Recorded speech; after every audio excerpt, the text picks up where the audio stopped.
Recently আমি visit করেছিলাম Durgapur ISKCON temple এবং এটা ছিল আমার জন্য একটি ভীষণ পিসফুল এক্সপিরিয়েন্স। এই টেম্পলটা international society for Krishna consciousness মানে যাকে আমরা ইস্কন বলি। তো এটা একটা ব্রাঞ্চ এস্টাবলিশ করেছিলেন এসি ভক্তি বেদান্ত স্বামী প্রভুপাদ। তো চলো ভেতরে গিয়ে দেখে নিই কেমন ভেতরটা। ভীষণ পিসফুল লাগছিল এখানে এসে। আর লেটস গো।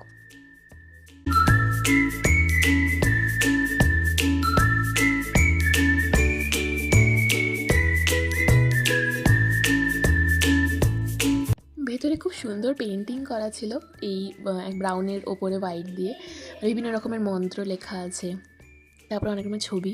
তো খুব ভালো লাগছিল দেখে।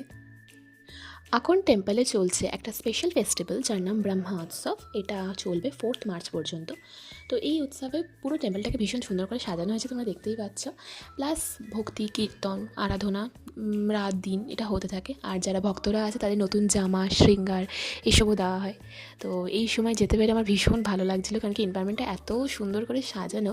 আর এখানে ঘট অ্যান্ড এটসেট্রা সব রাখা আছে পুজোর সামগ্রী, যেটা মনে হয় শুরু হবে। আর এই যে বাইরে বেরিয়ে আমি চরণামৃত খেয়ে নিলাম, আর তারপরে এই ফুলের বাগানটা একটু দেখছিলাম।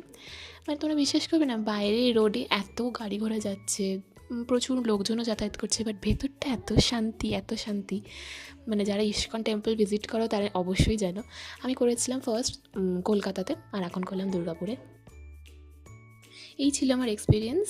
তো আশা করি তোমাদের পছন্দ হয়েছে। See you in the next video. By.